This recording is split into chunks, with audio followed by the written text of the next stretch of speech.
Lo que estoy a punto de compartir desafía todo lo que creía saber sobre la vida y la muerte. Han pasado 2 décadas desde que enterré a mi hijo. Durante 20 largos años, mantuve un ritual semanal. Flores en su lápida, conversaciones con la tierra bajo mis pies. Su contacto seguía guardado en mi teléfono porque borrarlo significaría aceptar que realmente se había ido. Luego, en plena madrugada del mes pasado, ocurrió algo imposible. A las 2:47 de la mañana, la pantalla de mi teléfono se iluminó con su nombre. Cuando pulsé aceptar, una voz temblorosa atravesó el auricular. «Papá, no entiendo dónde estoy». Era la voz de mi hijo, el mismo al que vi bajar a la tierra hace 2 décadas. Cada palabra estaba empapada de terror y confusión. Se me apretó el pecho. No pude articular ni una sílaba. Antes de contar lo que pasó después, deja un comentario diciéndome desde dónde estás leyendo esto y dale al botón de suscribir. Esta historia tiene que llegar a la mayor cantidad de gente posible. Hace 20 años vi cómo lo depositaban bajo las ramas de un roble antiguo en el cementerio Riverside. La lápida llevaba su nombre grabado en piedra fría. Michael James Porter, nacido el 12 de abril de 1986, fallecido el 3 de noviembre de 2005, con apenas 19 años. El servicio duró menos de 1 hora. Unas 30 personas se reunieron aquella tarde gris. Su madre se mantuvo a mi lado, pero no pudo levantar la vista hacia el ataúd. Sus ojos permanecieron fijos en el césped durante toda la ceremonia. Su hermana tuvo que sostenerla físicamente. Aparecieron caras jóvenes de la vida de Michael, con los ojos hinchados y rojos, balbuceando condolencias torpes con pies inquietos y palabras murmuradas. 12 meses después, las llamadas de ellos se redujeron. 24 meses más tarde, nadie volvía a pronunciar su nombre. La muerte funciona así. Los vivos tienen que seguir adelante. Pero para mí, seguir adelante era imposible. Ocurrió un viernes por la noche. Venía de regreso a casa después de su turno. Un camión de 18 ruedas se saltó un semáforo y chocó contra el lado del conductor de su vehículo. Según los oficiales, la muerte fue instantánea. Sin agonía prolongada, sin conciencia, simplemente apagado. La llamada me llegó a las 11:43 de la noche. Ese momento exacto quedó grabado en mi memoria porque estaba viendo las noticias de la tarde cuando sonó el teléfono y mis ojos se posaron en el reloj. La voz de un oficial explicó que había habido un accidente. Tenía que llegar al Hospital General del Condado de inmediato. En lo más profundo de mis entrañas, ya lo sabía. Los padres tenemos ese terrible presentimiento. Conduje a 90 millas por hora, sin importarme mi propia seguridad. Al llegar, me llevaron a una sala de consulta privada. Eso confirmó mi peor temor. La privacidad solo acompaña a las noticias devastadoras. Me permitieron verlo. Su rostro parecía intacto, sin marcas de trauma. Podría haber estado durmiendo plácidamente. Cuando puse mi mano sobre la suya, aún quedaba calor en su piel. Una parte de mi cerebro insistía en que de repente volvería a respirar. Me quedé allí 2 horas completas, buscando cualquier señal de respiración. No llegó ninguna. Cuando su madre finalmente apareció, sus gritos resonaron por los pasillos lo suficiente como para alertar al personal de seguridad. Se derrumbó en el suelo. Tuvieron que sedarla. No pudo manejar la identificación ni el papeleo. Todas las decisiones recayeron solo en mí. Elegí el ataúd. Elegí la parcela del cementerio. Redacté el obituario. Escogí los arreglos florales. Hice todo eso mientras existía en una niebla densa, completando mecánicamente acciones que no podía comprender del todo. El funeral fue aún más insoportable que el hospital. En el hospital, la negación aún era posible. Podía imaginar errores administrativos o identificaciones equivocadas. Pero durante el entierro, vi cómo la maquinaria lo bajaba. Escuché el roce de metal, escuché el ataúd encontrar su lugar en la fosa. Los dolientes arrojaron flores sobre la tapa. Su madre dejó caer una carta escrita a mano. Yo no solté nada. Solo observé. Cuando todos los demás se fueron, me quedé. Los trabajadores del cementerio palearon tierra de vuelta al agujero. Pala tras pala. Presencié cada momento. Necesitaba la certeza de que la tarea estaba completa. Necesitaba confirmación visual de que ahora descansaba abajo. Solo cuando alisaron la última capa de tierra me di la vuelta y me fui. Durante los siguientes 20 años, cada domingo me encontraba en ese lugar. El clima no importaba. Lluvia, nieve, calor abrasador. Traía flores frescas. Le hablaba en voz alta. Le contaba los detalles mundanos de mi semana. Le confesaba pensamientos que no podía decirle a nadie más. Su madre dejó de visitar después de 12 meses. Dijo que el dolor era demasiado intenso. Dijo que necesitaba reconstruir su vida. Nuestro matrimonio se disolvió 3 años después de enterrarlo. El duelo actuó como veneno para lo que habíamos construido. Ella eventualmente se volvió a casar. Tuvo otro hijo. Construyó una existencia completamente nueva. Yo fui incapaz de hacer lo mismo. Su habitación quedó congelada exactamente como la había dejado. La ropa seguía colgada en perchas. Los libros permanecían en los estantes. Su número de teléfono seguía en mi lista de contactos. Pagaba $30 al mes para mantener ese número visible en mi pantalla, aunque el servicio había sido cancelado años atrás. La gente sugería terapia. La gente insistía en que necesitaba soltar el pasado. Sus opiniones no significaban nada para mí. Aprendí a navegar alrededor del vacío. No te recuperas de perder un hijo. Simplemente aprendes a caminar con cuidado alrededor del abismo que dejaron. Aprendes a parecer funcional. Vas al trabajo. Pagas las cuentas. Interpretes normalidad. Pero el bienestar genuino nunca regresa. Cada cumpleaños sin ellos es una tortura. Cada festividad, cada logro que nunca vivirán. Vi a los amigos de mi hijo graduarse de la universidad, casarse, tener hijos propios. Mi hijo permanecía eternamente 19, suspendido en el tiempo. Un chico que nunca tuvo la oportunidad de convertirse en hombre. Había aceptado esa realidad. ¿Qué otra opción había? La muerte es definitiva. Hasta el mes pasado, cuando su nombre de repente iluminó la pantalla de mi teléfono en plena madrugada. Llegó el 14 de septiembre. A las 2:47 de la mañana, mi teléfono empezó a sonar. El sueño se evaporó al instante. Agarré el dispositivo de la mesita de noche y miré la pantalla. La identificación de llamada mostraba a Michael el nombre de mi hijo. Su foto guardada me devolvió la mirada. Una instantánea de su cumpleaños número 18, sonriendo y vivo. Me quedé paralizada en la cama, sosteniendo el teléfono. Mi pulso martilleaba con violencia. La temperatura de la habitación pareció caer en picada. Mis manos temblaban tanto que casi se me cayó el dispositivo.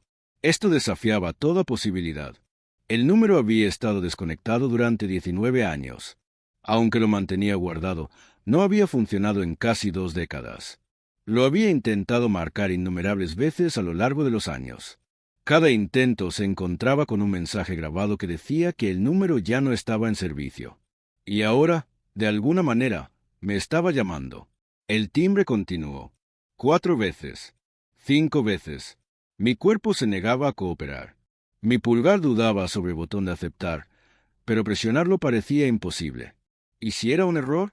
¿Y si alguien estaba haciendo una broma cruel? ¿Y si contestaba y solo escuchaba silencio? En el 6º timbre, algo dentro de mí se rompió. Pulsé el botón. Me llevé el teléfono al oído. 3 segundos de absoluta nada. Solo aire vacío. Luego se escuchó respiración, lenta, constante, humana. Alguien estaba al otro lado. Mi garganta se cerró por completo. Hablar era imposible. Intenté formar la palabra hola, pero no salió sonido. Entonces llegó una voz. Papá. Una sola palabra. Suave, desconcertada, asustada. La voz de mi hijo. Reconocí la voz de mi hijo. La había escuchado todos los días durante 19 años. La había escuchado en mis sueños durante 20 años después de su muerte. Era él. No una grabación antigua, no un recuerdo. Él, realmente él, comunicándose conmigo a través del teléfono. Mi visión se nubló. Las lágrimas corrían por mis mejillas. Todavía no podía hablar. Mis sistemas corporales se habían apagado. Papá, ¿me escuchas? Volvió a hablar. Su voz se quebró de emoción. Sonaba desesperado y desorientado. Forcé aire a mis pulmones. Forcé sílabas de mi garganta. Michael, susurré. Mi propia voz sonaba extraña a mis oídos. Silencio prolongado del otro lado.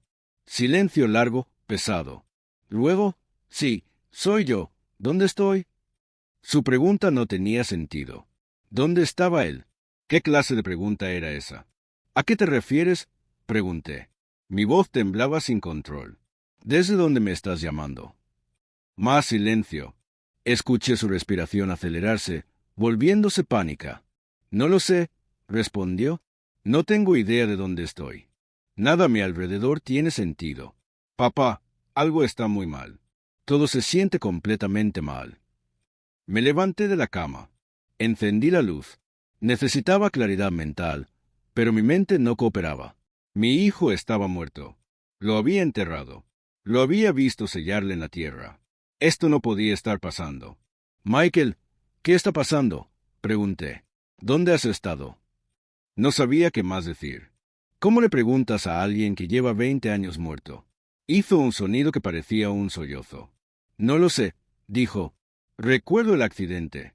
Recuerdo el camión chocando contra mí. Recuerdo morir. Lo experimenté, papá. Morí. Pero luego recuperé la conciencia y todo había cambiado. Me veo diferente. Me siento diferente. Estoy en un lugar que no reconozco. Y la gente pasa a través de mí como si fuera invisible. He estado intentando entender qué pasó, pero nada tiene sentido. Encontré un teléfono. Tu número fue el único que pude recordar. Mis piernas cedieron. Me dejé caer con fuerza en el borde de la cama. Mi hijo recordaba su muerte. Tenía conciencia de que había muerto, y sin embargo estaba hablando conmigo. ¿Cómo estaba hablando conmigo? ¿Estás herido?, pregunté. Pregunta ridícula. Está muerto, y sin embargo me está llamando. Nada encajaba. No, dijo. No estoy herido, pero estoy aterrado. No puedo entender qué está pasando. ¿Puedes venir a buscarme, por favor? Su voz se quebró en la palabra por favor. Sonaba como un niño pequeño otra vez. Perdido, asustado, necesitando a su padre. Dime dónde estás, dije. Dame una dirección. Salgo inmediatamente. No sé la dirección, dijo. Estoy dentro de un edificio. Está oscuro. Hay apartamentos. Déjame intentar encontrar algo con una dirección escrita. Escuché movimiento a través de la conexión. Pasos. Una puerta abriéndose. Luego la línea se cortó. Así nada más. Se fue. Aparté el teléfono de mi oído y lo miré fijando la vista. La duración de la llamada mostraba 9 minutos y 43 segundos. Redialé inmediatamente. Sonó el mensaje automático. El número que ha marcado ya no está en servicio. Lo intenté de nuevo. Mismo mensaje. Lo intenté 15 veces más. El mismo mensaje cada vez. Mi hijo muerto acababa de contactarme pidiendo ayuda y luego desapareció en la nada. Dormir fue imposible el resto de la noche. Me quedé sentado en la cama, mirando mi teléfono hasta que salió el sol. Repasé la conversación una y otra vez en mi mente. Su voz, la forma en que dijo papá, el miedo que impregnaba su tono, la confusión. Esto no era una grabación. Las grabaciones no hacen pausas. Las grabaciones no hacen preguntas. Las grabaciones no suenan perdidas. Esto había sido una conversación auténtica con una persona auténtica que tenía conocimiento que solo mi hijo tendría. Sabía del accidente. Sabía mi número. Sabía quién era yo. Pero mi hijo estaba muerto. Había visto su cuerpo. Había tocado su mano fría en el hospital. Había visto cómo sellaban el ataúd. Había visto cómo lo enterraban a 6 pies bajo la superficie. A las 6:30 de la mañana, conduje al cementerio. Necesitaba confirmación visual de la tumba. Necesitaba prueba de que seguía allí. El aire matutino era frío y gris. La niebla se asentaba baja sobre las lápidas. Aparqué y caminé hacia el roble.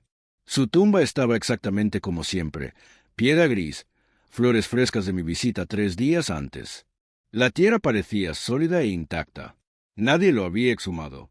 Nadie había tocado la tierra. Me arrodillé y puse la palma de mi mano sobre el césped. Estaba frío y húmedo por el rocío matutino. Michael, susurré. ¿Estás ahí abajo? Pregunta tonta. Obviamente estaba ahí abajo. Yo mismo lo había enterrado.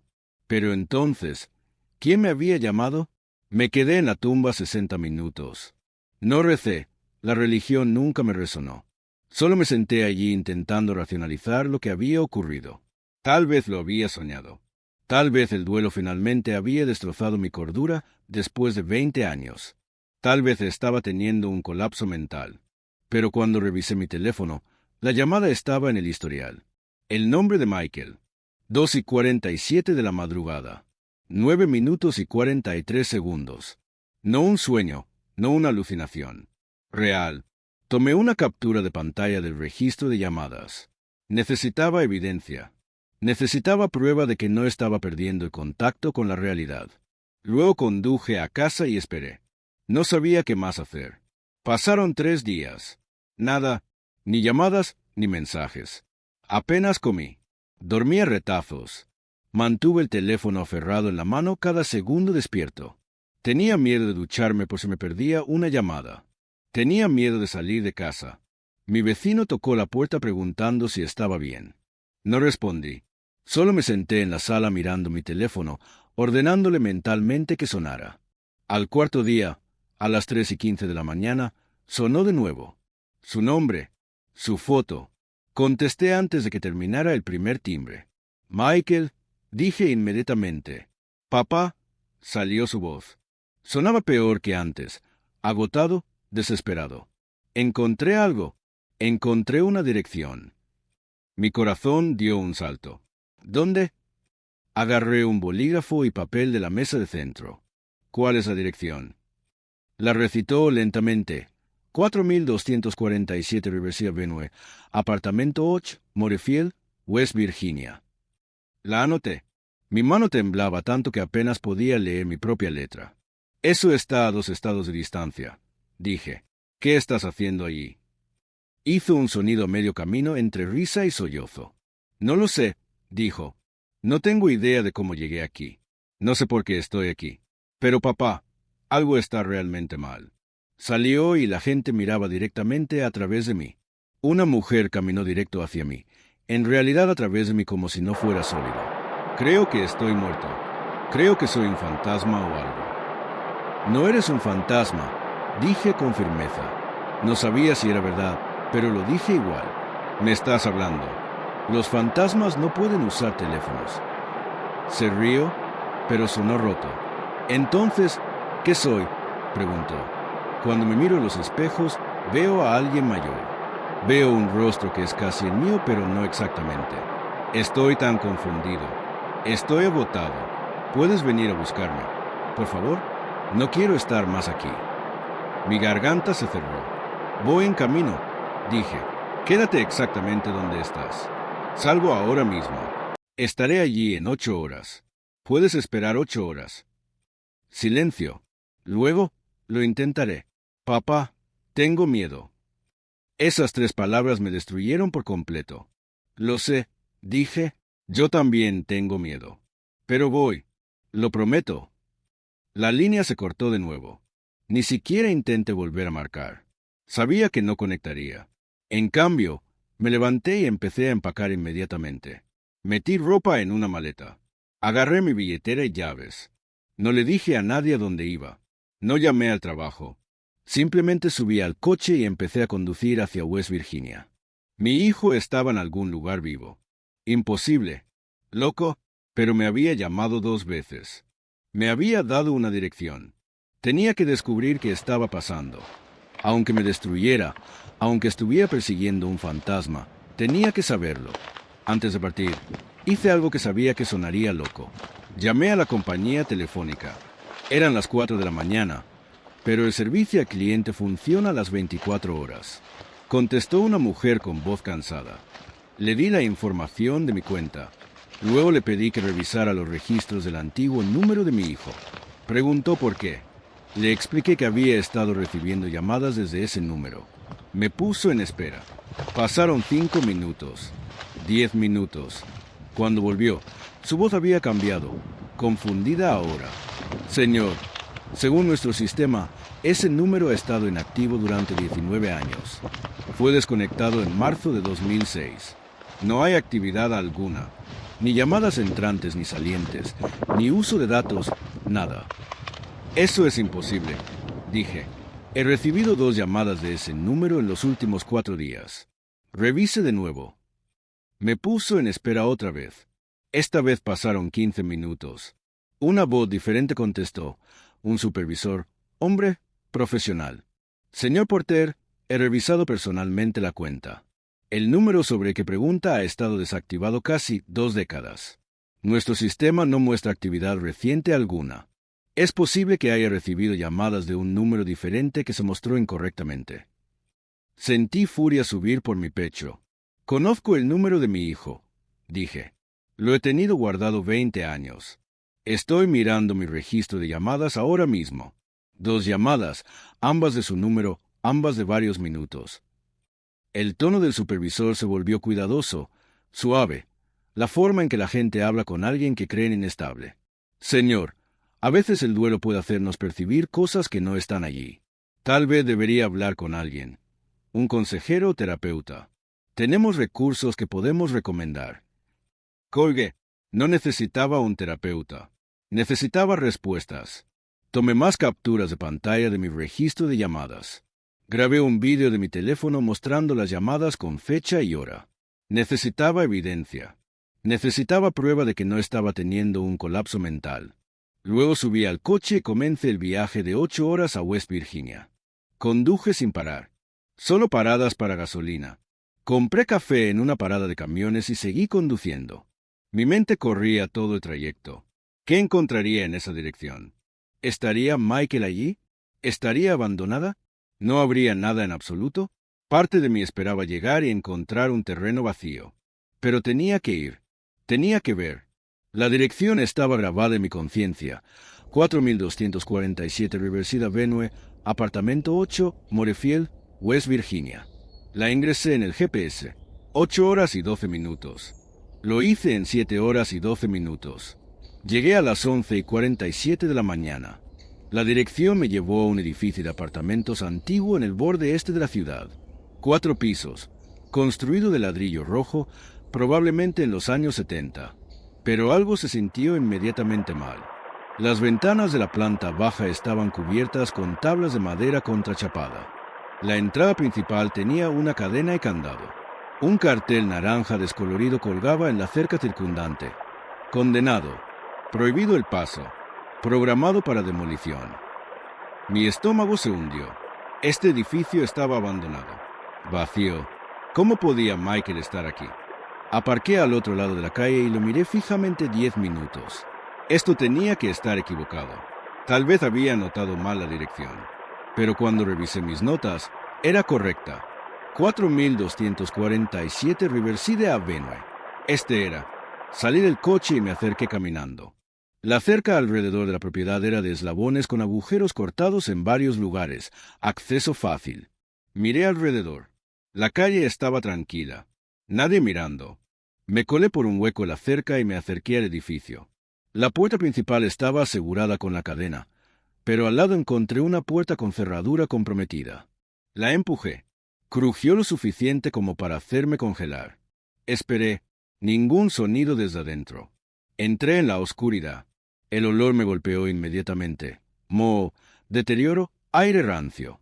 Encendí la linterna del teléfono y miré alrededor. Estaba en un pasillo.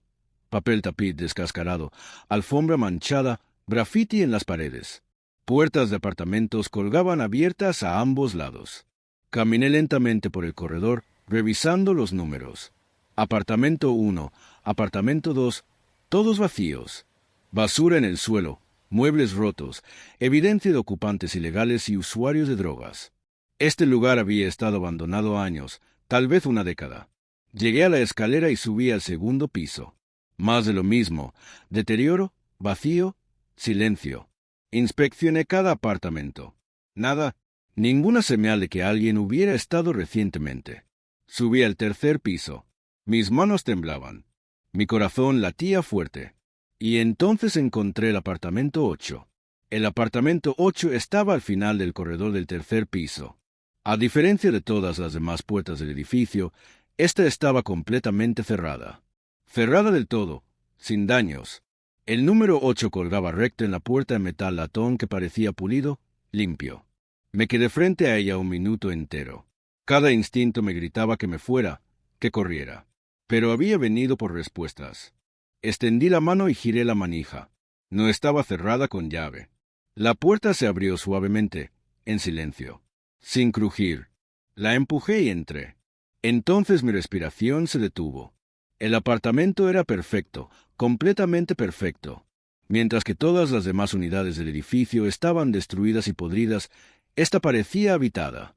Las paredes estaban pintadas de un azul suave, limpias, sin descascararse, sin daños por agua. La alfombra era beige e impecable.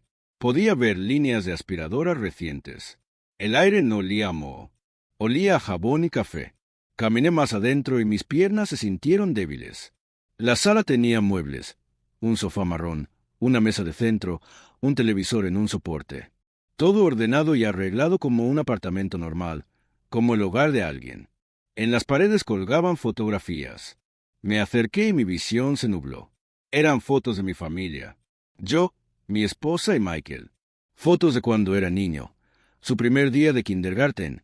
Su fiesta de cumpleaños número 10. La mañana de Navidad cuando tenía 12. Una foto de su graduación de secundaria. Yo tenía copias exactas de estas fotografías en casa. ¿Cómo estaban aquí? ¿Quién las había colgado?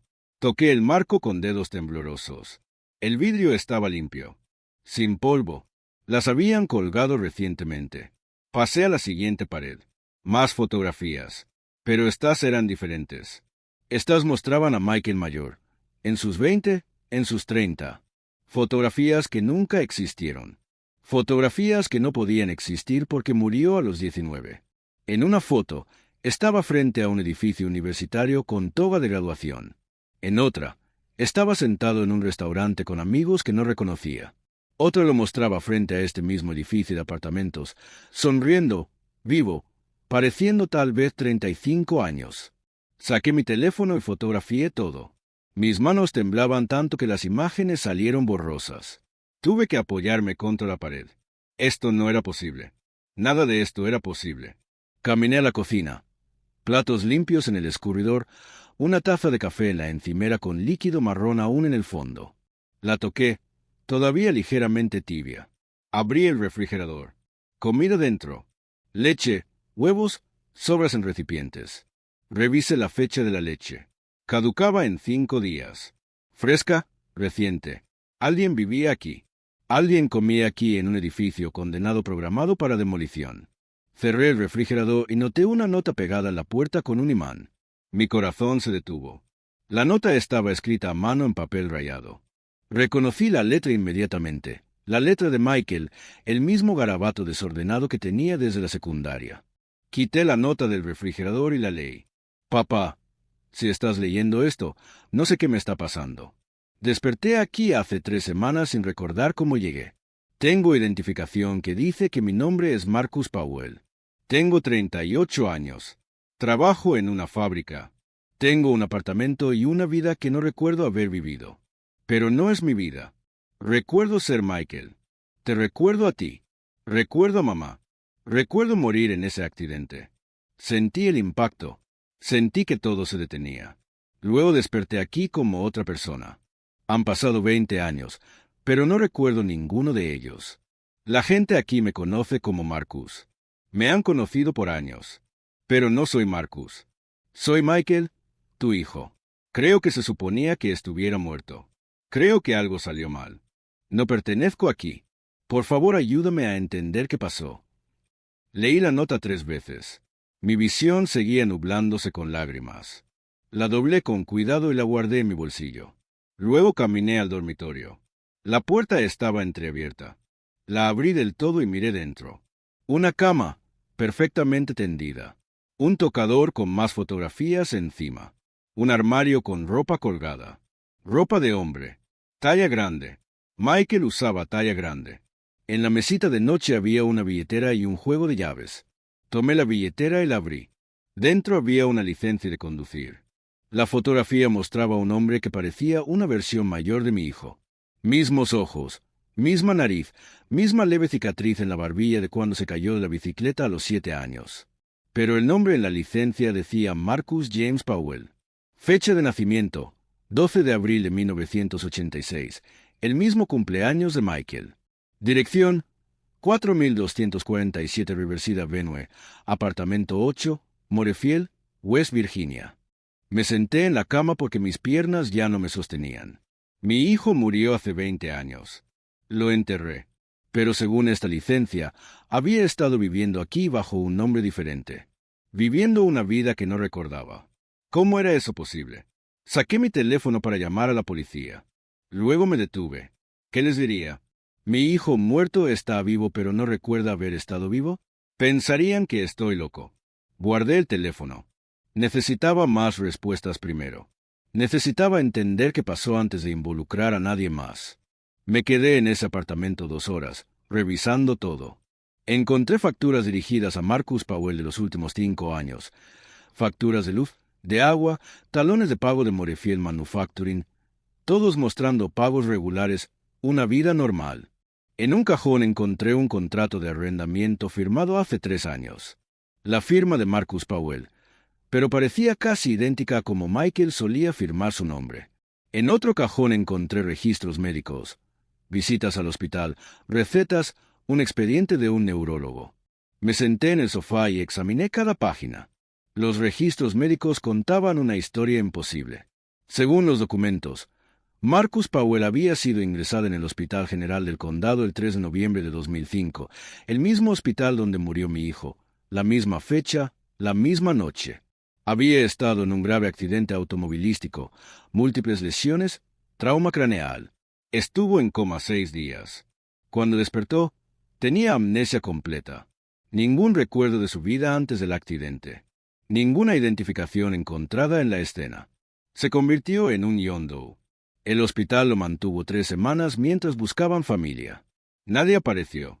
Nadie lo reclamó. Leí las palabras repetidamente. 3 de noviembre de 2005. La noche en que Michael murió. El mismo hospital.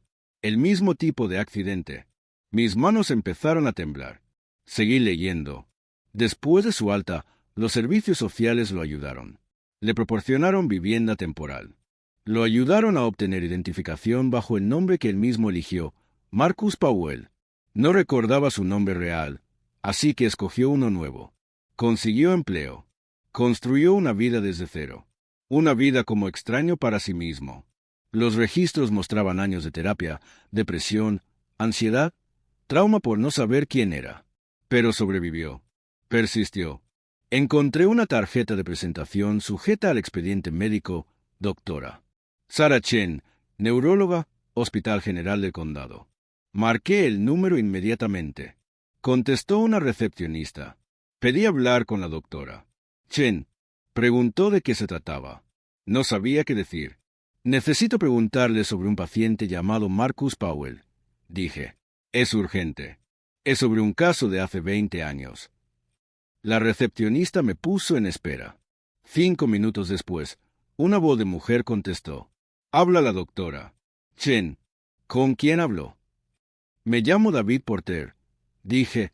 Mi hijo Michael murió en un accidente automovilístico el 3 de noviembre de 2005 en el Hospital General del Condado. Usted atendió a un John Doe esa misma noche. Mismo accidente, mismas lesiones. Despertó con amnesia y se convirtió en Marcus Powell. Necesito saber qué pasó esa noche. Silencio al otro lado. Silencio prolongado. Señor Porter, dijo finalmente, su voz cuidadosa, incierta. Recuerdo ese caso. Fue inusual. Tuvimos 2 jóvenes ingresados del mismo cruce en 1 hora. Ambos en estado crítico. Ambos con trauma craneal severo. Uno no lo logró. El otro sobrevivió pero perdió toda memoria de su identidad. ¿Hubo alguna posibilidad de que se confundieran? Pregunté, con la voz temblando. ¿Pudo haberse mezclado sus expedientes? ¿Pudo haber un error sobre cuál murió? Otro silencio largo. Señor Porter, está sugiriendo que identificamos mal el cuerpo de su hijo. Su tono se volvió defensivo. Estoy sugiriendo que algo salió mal esa noche, dije. Estoy sugiriendo que el chico que sobrevivió podría ser en realidad mi hijo. Escuché papeles moverse del otro lado. Eso sería imposible, dijo. Usamos huellas dactilares, registros dentales cuando están disponibles. No cometemos ese tipo de errores. Pero no tenían huellas para el John Doe, ¿verdad? Dije. No tenía identificación, ni billetera, nada. Nunca supieron quién era realmente. Más silencio. Señor Porter, entiendo que está de duelo, pero lo que sugiere simplemente no es posible. Su hijo fue identificado por usted personalmente en el hospital. Lo vio. Confirmó su identidad. Tenía razón. Yo había identificado el cuerpo de Michael. Vi su rostro. Pero, ¿y si me equivoqué? ¿Y si en mi shock y dolor cometí un error? ¿Y si el chico en esa cama no era Michael? ¿Puede sacar los registros de esa noche? Pregunté. Por favor, necesito ver todo. Horarios de ingreso, notas de tratamiento, todo sobre ambos pacientes. La doctora. Chen suspiró. Señor Porter, esos registros tienen 20 años. Necesitaría permiso para liberarlos. Necesitaría autorización adecuada. Esto no es algo que pueda simplemente entregar. Mi frustración explotó. Mi hijo me llamó, dije, 2 veces desde un número desconectado. Me dio una dirección. Estoy sentado en su apartamento ahora mismo mirando sus expedientes médicos. Algo pasó esa noche. Algo que nadie entendió. Por favor, ayúdeme a descubrir qué fue. La línea quedó en silencio tanto tiempo que pensé que había colgado. Luego habló de nuevo, su voz más suave. Deme hasta mañana, dijo. Sacaré todo lo que pueda encontrar. Pero, señor Porter, necesito que se prepare para la posibilidad de que no le guste lo que encuentre. A veces el duelo nos hace ver cosas que no están allí. Le agradecí y colgué. Luego me senté en el apartamento silencioso, rodeado de evidencia de una vida imposible. Mi hijo muerto había vivido aquí bajo un nombre diferente sin recordar ser mi hijo. Y de alguna manera, hace 3 semanas, empezó a recordar. Pasé la noche en ese apartamento. No podía irme. Me senté en el sofá esperando que Michael entrara por la puerta, esperando que el teléfono sonara. Ninguna de las dos cosas pasó. En algún momento me quedé dormido. Cuando desperté, la luz del sol entraba por las ventanas. Eran las 9:23 de la mañana. Mi teléfono mostraba 6 llamadas perdidas, todas de la doctora. Chen. La llamé de vuelta inmediatamente. Contestó al primer timbre. Señor Porter, encontré algo, dijo. Su voz sonaba diferente, conmocionada. ¿Puede venir al hospital? Necesito mostrárselo en persona. Conduje al Hospital General del Condado, el mismo lugar al que fui hace 20 años cuando me dijeron que Michael estaba muerto. El mismo edificio, el mismo estacionamiento. Entrar por esas puertas se sintió como retroceder en el tiempo. La doctora Chen me encontró en el vestíbulo. Tenía unos 50 años, cabello gris recogido apretado. Parecía exhausta, como si tampoco hubiera dormido. Sígame, dijo sin preámbulos. Me llevó a una pequeña oficina en el 3er piso y cerró la puerta. En su escritorio había varias carpetas gruesas y una computadora portátil. Pasé toda la noche revisando archivos, dijo, sentándose y señalándome que me sentara frente a ella. Lo que encontré no tiene sentido, pero necesita verlo. Abrió la primera carpeta y esparció papeles sobre el escritorio. El 3 de noviembre de 2005, 2 pacientes fueron ingresados en este hospital por accidentes automovilísticos en el mismo cruce. Paciente llegó a las 11:52 de la noche. Estado crítico, trauma craneal masivo, múltiples lesiones internas. Fue declarado muerto a las 12:17 de la noche del 4 de noviembre. Usted identificó a este paciente como su hijo, Michael Porter.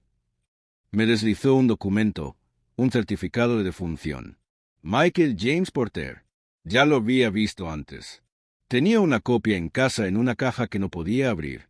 Paciente B llegó a las 11:58 de la noche. Continuó la doctora. Chen, 6 minutos después del paciente A. También estado crítico, también trauma craneal severo, pero estaba lo suficientemente estable para cirugía. Operamos 7 horas. Sobrevivió pero cayó en coma. Cuando despertó 6 días después, tenía amnesia retrógrada completa. Ningún recuerdo de nada antes del accidente. Ninguna identificación encontrada. Se convirtió en nuestro John Doe. Abrió otra carpeta, expedientes médicos, fotografías. Este es Marcus Powell, el John Doe que sobrevivió. Giró su portátil hacia mí y abrió un archivo. Aparecieron fotos lado a lado en la pantalla. A la izquierda, una foto hospitalaria de noviembre de 2005. Un joven en cama hospitalaria, vendado, magullado, inconsciente. A la derecha, una foto de licencia de conducir. Marcus Powell, tomada años después. El mismo hombre, mayor. Miré fijamente ambas imágenes. con la respiración atrapada en la garganta. «¿Es mi hijo?», susurré. El rostro de la izquierda se parecía a Michael. Los ojos, la forma de la mandíbula, rasgos que reconocería en cualquier lugar. «Es él. Es Michael». La doctora. Chen se inclinó hacia adelante. «Señor Porter, aquí está lo que no tiene sentido. Saqué los registros originales de ingreso de esa noche. Ambos pacientes vinieron de la misma escena de accidente. Ambos conducían vehículos involucrados en la misma colisión. Pero según el informe policial, solo hubo un accidente automovilístico esa noche en ese cruce. Un camión se saltó un semáforo en rojo y chocó contra un sedán. Un conductor en el sedán, un conductor en el camión. 2 personas en total. Pero nosotros atendimos a 2 pacientes con lesiones casi idénticas del mismo lugar, casi al mismo tiempo. No podía procesar lo que decía. «¿Cómo es eso posible?», pregunté. Ella negó con la cabeza. «No es posible a menos que alguien cometiera un error en los informes. A menos que en realidad hubiera 2 accidentes separados con minutos de diferencia que se registraron como uno. O a menos que...» Se detuvo. «A menos que qué», exigí. Se veía incómoda. «A menos que los pacientes de alguna manera se confundieran durante el ingreso». Fue una noche caótica. Múltiples casos de trauma, personal abrumado. Si 2 jóvenes con lesiones similares llegaron con minutos de diferencia, si sus expedientes no fueron etiquetados correctamente de inmediato, si alguien hizo suposiciones sobre cuál paciente era cuál. «Está diciendo que podrían haber declarado muerto a la persona equivocada», dije sin entonación. Las palabras salían de mi boca como cuchillos. El rostro de la doctora. Chen palideció. «Estoy diciendo que pudo haber confusión en la identificación del paciente en un momento crítico. Estoy diciendo que los errores, aunque raros, pueden ocurrir. Estoy diciendo que el hombre que sobrevivió como John Doe tiene el mismo grupo sanguíneo que su hijo, la misma edad aproximada, características físicas similares, según las fotos de ingreso, rasgos faciales parecidos a pesar del trauma». Sacó otro documento. «Este es el informe policial original de esa noche. Solo lista a una víctima en el sedán, Michael James Porter, 19 años. Pero también anota que se encontró identificación en la escena, dentro del vehículo». «Yo identifiqué su cuerpo», dije. Mi voz sonaba hueca. «Lo vi. Toqué su mano». La doctora. Chen asintió lentamente. «Usted identificó un cuerpo que tenía trauma facial severo. En un momento de extrema angustia emocional, en plena madrugada, después de que le dijeran que su hijo estaba muerto. Señor Porter, el cerebro humano bajo ese tipo de estrés no siempre ve con claridad. Y no siempre cuestionamos lo que nos dicen cuando confirman nuestros peores temores». Me puse de pie. La habitación se sentía demasiado pequeña, demasiado caliente.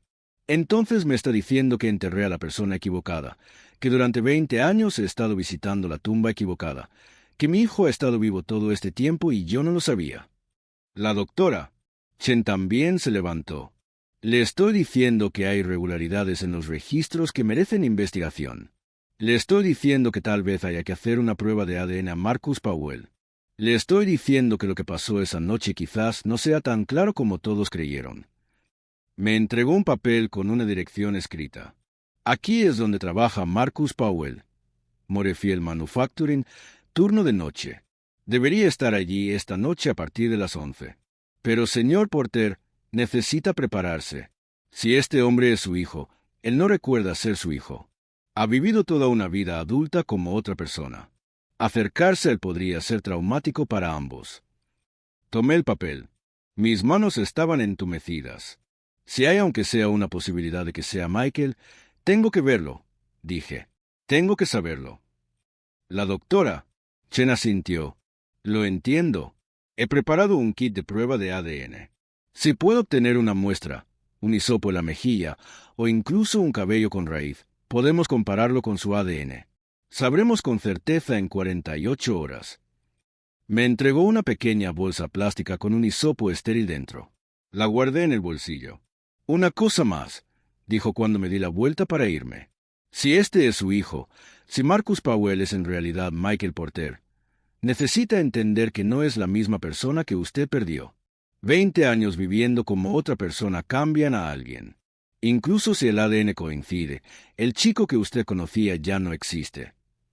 Esa noche fui a Morefield Manufacturing a las 10:45 de la noche.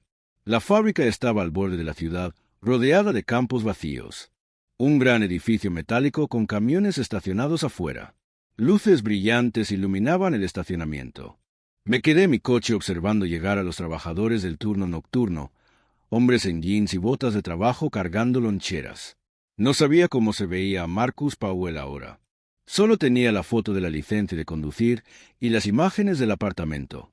¿Lo reconocería? ¿Vería a mi hijo en el rostro de un extraño? A las 10:52 de la noche, un Honda plateado entró al estacionamiento y aparcó a 3 lugares del mío. Un hombre salió, alto, quizás 1,85 m, con jeans y chaqueta marrón. Tomó una mochila del asiento del pasajero y empezó a caminar hacia la entrada de la fábrica. No podía verle bien la cara en la oscuridad, pero algo en su forma de moverse me apretó el pecho.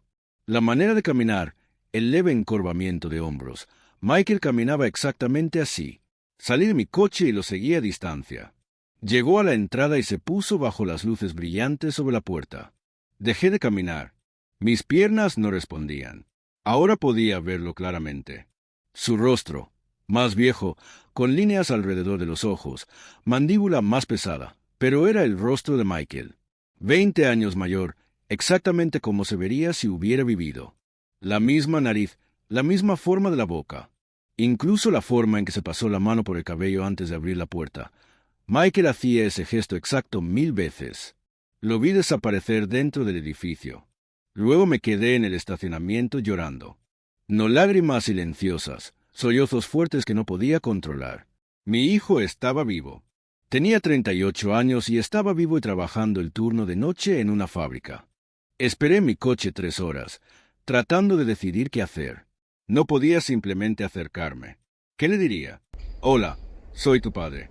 Moriste hace 20 años, pero en realidad estás vivo, solo que no lo recuerdas. Pensaría que estoy loco. Llamaría a seguridad. Necesitaba prueba primero. Necesitaba la prueba de ADN. A las 2:15 de la madrugada, los trabajadores empezaron a salir para su descanso. Grupos de hombres fumando cigarrillos y tomando café de termos. Entonces lo vi. Marcus, Michael, salió solo y caminó hasta el borde lejano del estacionamiento, alejado de los demás. Se apoyó contra la cerca y miró al cielo. Salí de mi coche y caminé hacia él. Mi corazón latía tan fuerte que pensé que me desmayaría. Cada paso se sentía imposible. Cuando estaba a 6 metros, me notó. Se giró y me miró directamente. Nuestros ojos se encontraron. Durante 3 segundos, solo nos miramos. Vi confusión en su rostro, luego algo más, quizá reconocimiento o familiaridad que no podía explicar. ¿Puedo ayudarlo en algo?, preguntó. Su voz, la voz de Michael, pero más grave, más ronca por años de vida. Abrí la boca, pero no salieron palabras. ¿Está bien?, preguntó, dando un paso hacia mí con preocupación en el rostro. Parece que ha visto un fantasma. La ironía de esas palabras casi me destruyó. Lo siento, logré decir. Es que te pareces a alguien que conocí. Me estudió el rostro más detenidamente. Su expresión cambió, incierta, perturbada. Qué raro, dijo lentamente. Tú también me resultas familiar. ¿Nos hemos visto antes? Negué con la cabeza. No creo. No soy de por aquí. Pero me acerqué más, lo suficiente para ver la cicatriz en su barbilla. La pequeña cicatriz del accidente en bicicleta cuando tenía 7 años. Estaba ahí, desvaída pero visible. ¿Cómo te llamas?, pregunté. Marcus, dijo, luego dudó. ¿Marcus Powell? Casi dije David. Casi le dije la verdad. Pero me contuve. John, mentí. John Williams. Asintió, pero siguió mirándome como intentando resolver un rompecabezas. Esto va a sonar loco, dijo, pero siento que te conozco, como si te hubiera visto antes. Tal vez en un sueño o algo. Mi garganta se cerró. Tal vez, susurré. Se rió nervioso. Perdón, sé que suena de locos. He tenido sueños raros últimamente. Muy vívidos, sobre una vida que no recuerdo haber vivido. ¿Qué clase de sueños?, pregunté. Se veía incómodo. Es estúpido. Probablemente estrés. Mi terapeuta dice que es mi cerebro intentando llenar los vacíos de mi amnesia. Tuve un accidente hace mucho tiempo. Perdí todos mis recuerdos de antes. A veces mi mente inventa historias para explicar las piezas que faltan. Se frotó la cara cansado. Últimamente los sueños han sido intensos. Veo gente que no reconozco pero siento como familia. Veo lugares donde nunca estuve pero siento como hogar. Y hay un hombre que aparece siempre. Un tipo mayor, siempre triste, siempre observándome. Creo que se supone que es mi padre, pero no recuerdo tener un padre. No podía respirar. Estaba soñando conmigo. ¿Cómo se ve?, pregunté. En los sueños, el padre. Marcus me miró un largo momento. Sus ojos se entrecerraron ligeramente. Como tú, dijo en voz baja. Se ve exactamente como tú. El aire entre nosotros se sentía eléctrico, pesado. Dio otro paso más cerca. ¿Quién eres realmente?, preguntó. ¿Por qué siento que te conozco? Quería contarle todo. Quería abrazarlo y no soltarlo nunca. Pero me obligué a mantener la calma. Perdí a alguien hace mucho tiempo, dije. Alguien que se parecía a ti. Creí verlo en tu rostro. Perdón por molestarte. Me di la vuelta para irme. Tenía que irme antes de derrumbarme por completo. Espera, llamó Marcus. Me detuve. ¿Cómo se llamaba? La persona que perdiste. Lo miré de vuelta, a su rostro, el rostro de mi hijo. Michael, dije. Se llamaba Michael. Marcus se quedó muy quieto. Su expresión cambió. Shock, miedo, algo más que no pude identificar. Eso es imposible, susurró. ¿Cómo sabías ese nombre? Mi corazón se detuvo. ¿A qué te refieres?, pregunté. Se veía sacudido ahora, pálido. He estado teniendo esos sueños. En ellos, la gente me llama Michael, no Marcus. Michael. Siempre despierto confundido porque ese no es mi nombre, pero todos en los sueños lo usan como si me perteneciera. Sacó su teléfono con manos temblorosas. Hace 3 semanas desperté y encontré esto en mi app de notas. No recuerdo haberlo escrito, pero es mi letra. Giró el teléfono hacia mí. En la pantalla había 3 palabras escritas una y otra vez. Soy Michael. Soy Michael. Soy Michael. Escrito docenas de veces, llenando toda la pantalla. Pensé que me estaba volviendo loco, dijo Marcus, con la voz quebrada. Pensé que la amnesia me estaba enloqueciendo. Pero tú acabas de decir ese nombre. Un extraño acaba de decir el nombre de mis sueños. ¿Cómo es eso posible? Saqué el kit de prueba de ADN del bolsillo. Mis manos temblaban tanto que casi lo dejo caer. Necesito pedirte algo, dije. Y necesito que confíes en mí aunque no me conozcas. ¿Me dejarías tomar una muestra de ADN? Solo un hisopo en la mejilla. No duele.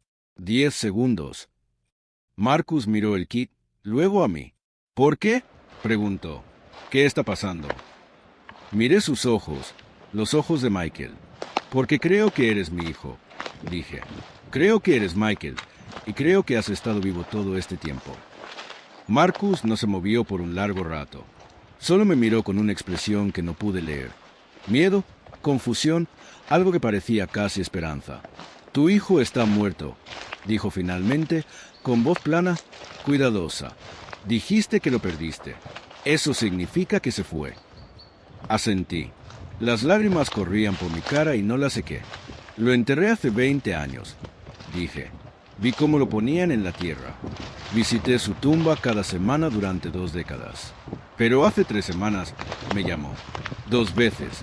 Desde un número desconectado hace 19 años. Me dijo que no entendía qué estaba pasando. Me dio una dirección. Tu dirección. Y cuando llegué, encontré un apartamento lleno de fotos de mi familia. Fotos tuyas. Y una nota con la letra de mi hijo diciendo que ya no sabía quién era. Marcus dio un paso atrás. Su rostro estaba blanco. Eso no es posible, dijo, pero su voz temblaba. Eso es una locura. Levanté el kit de ADN. Entonces demuéstrame que estoy equivocado, dije. Hazte la prueba. Si estoy loco, saldrá negativa y nunca me volverás a ver. Pero si tengo razón, si eres Michael, ¿no quieres saberlo? ¿No quieres entender por fin quién eres? Su mano fue a su boca. Presionó los nudillos contra los labios como intentando contener palabras o gritos. Morí, susurró. En mis sueños recuerdo morir. Recuerdo el accidente, el impacto, todo volviéndose oscuro. Recuerdo sentir que mi vida terminaba. Yo también, dije. Recuerdo recibir la llamada de que estabas muerto. Recuerdo identificar tu cuerpo en el hospital.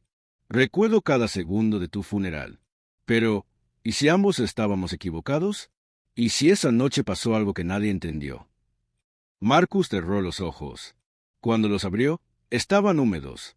Si estás diciendo la verdad, dijo lentamente, si realmente soy tu hijo, eso significa que perdí 20 años. 20 años de vida que debí haber tenido contigo, con mi verdadera familia. 20 años viviendo como la persona equivocada. Su voz se quebró. ¿Cómo vuelvo de eso? Lo resolvemos juntos, dije. Di un paso más cerca y extendí el kit de nuevo. Por favor, déjame tomar la muestra. Descubramos la verdad. Me miró el kit un largo momento. Luego asintió. Está bien, susurró. Abrí el paquete con manos temblorosas. Saqué el hisopo estéril. Abre la boca, dije. Lo hizo. Froté suavemente el interior de su mejilla durante 10 segundos como indicaban las instrucciones. Luego lo sellé en el tubo plástico y lo guardé en el bolsillo. ¿Cuánto falta para saberlo?, preguntó. 48 horas, dije. Una doctora del Hospital General del Condado está haciendo la prueba. Comparará tu ADN con el mío. Marcus se abrazó a sí mismo. ¿Qué hago mientras tanto?, preguntó. ¿Cómo voy a trabajar y actuar normal cuando toda mi realidad podría ser una mentira? No tenía respuesta. ¿Puedo llamarte?, pregunté. ¿Puedo darte mi número para que hablemos? Asintió y sacó su teléfono. Le di mi número y lo guardó. ¿Cómo te llamo?, preguntó. La pregunta me destruyó. ¿Cómo te sienta bien?, dije. John, o David, o nada hasta que sepamos con seguridad. Guardó el contacto como John. Luego me miró con una expresión de puro dolor. Necesito decirte algo, dijo, y necesito que entiendas que no lo digo para herirte. ¿Qué es?, pregunté. Tomó una respiración temblorosa.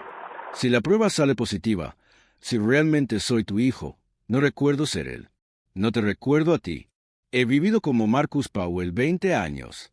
Esa es la única vida que conozco.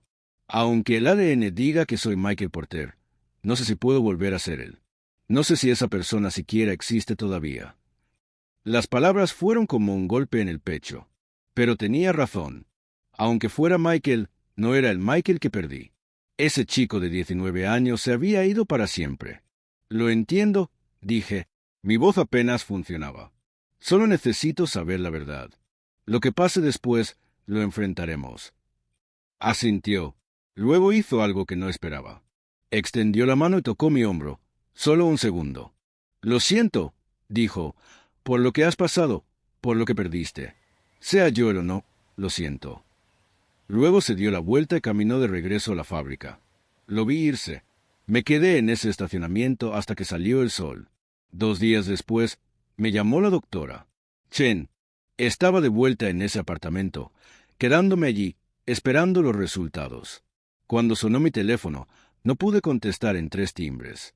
Tenía demasiado miedo de lo que pudiera decir. Señor Porter, dijo la doctora. Chen, cuando finalmente contesté. Su voz era extraña, tensa. Llegaron los resultados. Necesito que se siente. Me senté en el sofá, el mismo sofá donde encontré la nota. Dígame, dije. Estuvo callado un momento. ¿Coincide?, dijo. Marcus Powell es su hijo biológico. Michael está vivo. No recuerdo qué le dije a la doctora. Chen, después de eso, creo que le agradecí. Creo que le pedí que me enviara los resultados oficiales. Luego colgué y me quedé en silencio 1 hora. Mi hijo estaba vivo. La prueba lo demostraba. Michael James Porter no murió el 3 de noviembre de 2005. Alguien más sí. Un extraño fue enterrado en su tumba. Mi hijo había estado viviendo a 2 estados de distancia bajo otro nombre durante 20 años. Y yo me había perdido todo. Sus 20, sus 30, 2 décadas de su vida perdidas. Nunca las recuperaría. Él nunca las recuperaría. Llamé a Marcus. contestó al primer timbre. —¿Es positivo? Dije. Mi voz era hueca, vacía. La prueba de ADN. Eres Michael. Eres mi hijo. Silencio al otro lado. Silencio largo, terrible. Luego lo escuché llorar. No lágrimas silenciosas, sollozos profundos y rotos. No sé qué hacer, dijo entre respiraciones. No sé cómo ser él.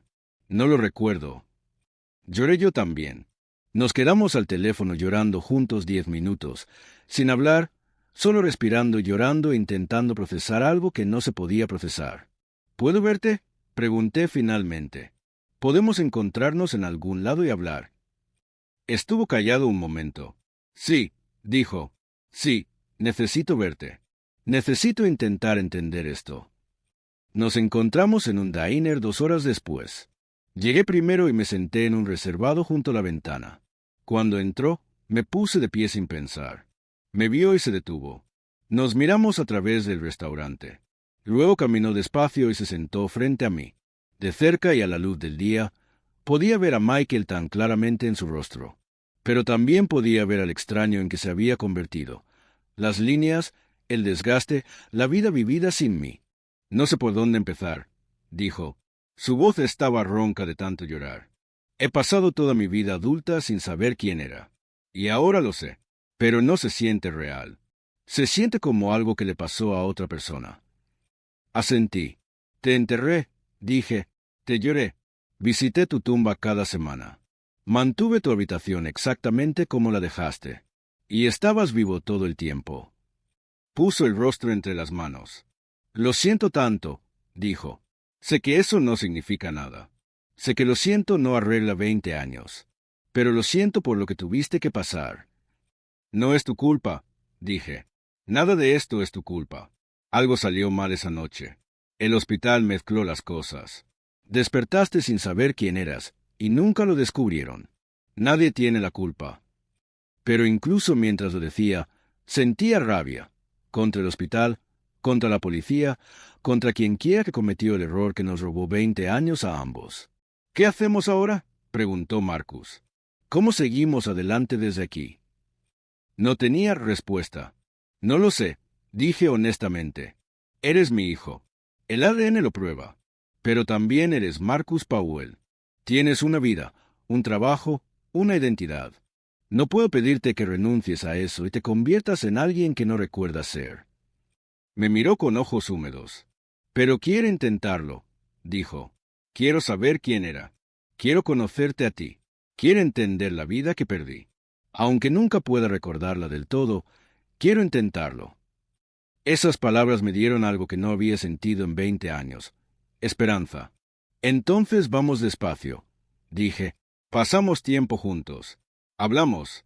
Te cuento historias de quién eras. Tú me cuentas quién te has convertido. Lo resolvemos un día a la vez. Extendió la mano sobre la mesa. Le temblaba. La tomé. Su mano era más grande de lo que recordaba, más áspera. Pero cuando la sostuve, sentí algo que creí que nunca volvería a sentir. La mano de mi hijo y la mía. Nos quedamos en ese diner 4 horas. Le conté sobre su infancia, sus primeras palabras, sus juguetes favoritos, la vez que se rompió el brazo cayéndose de un árbol, su graduación, sus sueños de ir a la universidad. Escuchó cada palabra como si oyera la historia de un extraño. Tal vez lo era, pero a veces un reconocimiento brillaba en sus ojos, pequeños momentos en que algo que dije tocaba un recuerdo enterrado profundo. Intercambiamos números de teléfono correctamente esta vez, no como John Williams y Marcus Powell, como David Porter y Michael Porter, padre e hijo. Durante los siguientes 3 meses, nos encontramos cada semana, a veces en el diner, a veces en su apartamento.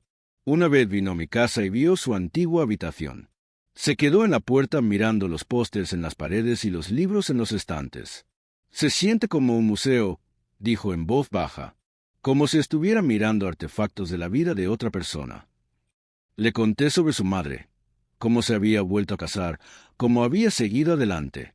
Dijo que aún no estaba listo para conocerla. Tal vez nunca.